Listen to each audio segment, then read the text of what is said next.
Guys কেমন আছো তোমরা? তো আজকে আমাদের সেকেন্ড সেমিস্টার সেকেন্ড এক্সাম হচ্ছে হলো বাংলা এক্সাম। বাংলা কালকে হয়ে গেছে গাইস, আজকে সবাই ছেড়ে যাচ্ছে একবারে। বাংলায় প্যারাগ্রাফের মধ্যে দুটো কমন পেয়েছি, ওই দুটার মধ্যে 10 নম্বর চলে আসবে। আর যে কটা কোশ্চেন আছে তাগুলো কিচ্ছু করা হয়নি, দেখা যাক কি হয় পরীক্ষায়। আর আমি দেখাচ্ছি, এই দেখুন আপনাদের বন্ধুরা খুব ভালো মতো পড়াশোনা করছে। কটা কোশ্চেন ওদের কমন বলে দিয়েছি, সেগুলো আসতে পারে বলা হচ্ছে। এই যে এক কুকমারানি, ওই যে এক কুকমারানি, ওই যে জুয়েল দাদা আমাদের। গাইস দেখা যাক পরীক্ষায় কি হয়, পাস হই না ফেল হই। পাস হলে পরে তো ভালো, সেকেন্ড সেমিস্টার বা কি থার্ড সেমিস্টারটা 12-এ থেকে যাবো, নাইলে গাইস কামে চলে যাবো। পড়াশোনা করে কোনো লাভ নাই গাইস, আপনি একটা ঠিক করে নিন, একবারে কাম টাম ঠিক করে পড়াশোনা করে লাভ নাই।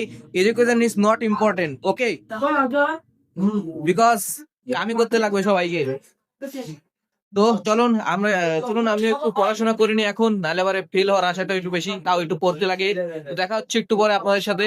দেখো কিন্তু আমাদের পরীক্ষা খুবই খারাপ গিয়েছে গাইস। আমাদের শর্ট ফিল্ম আমাদের সঙ্গে ছিল, সরস্বতী মা ছিল, তাও আমাদের পরীক্ষা খারাপ গিয়েছে। জানি না গাইস রেজাল্টটা কেমন হবে। আমরা কি আমরা পরীক্ষায় খুব ভালোভাবে লিখতে গেছিলাম কিন্তু লেখা হয় নাই। Guys, আমি তো ভাবছিলাম মোবাইল দিয়ে লিখবো, কিন্তু গাইস আজকে অনেকজন ধরা পড়ছে, তার জন্য আর সাহস হলো না মোবাইল দিয়ে। তো পরে দেখাচ্ছি একটু। তো গাইস আজকে এই দিনের মতো আমাদের পরীক্ষা শেষ। তো নেক্সট আমাদের 17 তারিখে পরীক্ষা আছে, তাও আবার সোসিওলজি। টিচারটা যেমন একবারে গার্ডটার ফাটিয়ে দেবে আমাদের গাইস সবটা।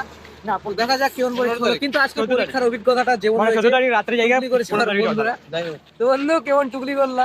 ভালো না দোষ, পরীক্ষা ভালো হয় না। আমিও করছি। দেখো গাইস ফ্রেন্ড সার্কেল দেখো, আমরা দুজন টুকলি কর, আর এই যে আমাদের টপার দাদা। গাইস এরকম ফ্রেন্ড সার্কেল কোন বন্ধুদের মধ্যে আছে কমেন্ট করে বলেও। আর আজকের মতো এখানে শেষ করছি ব্লগটা। তো লাইক সাবস্ক্রাইব এন্ড ফলোটা করে নিও। Okay bye bye.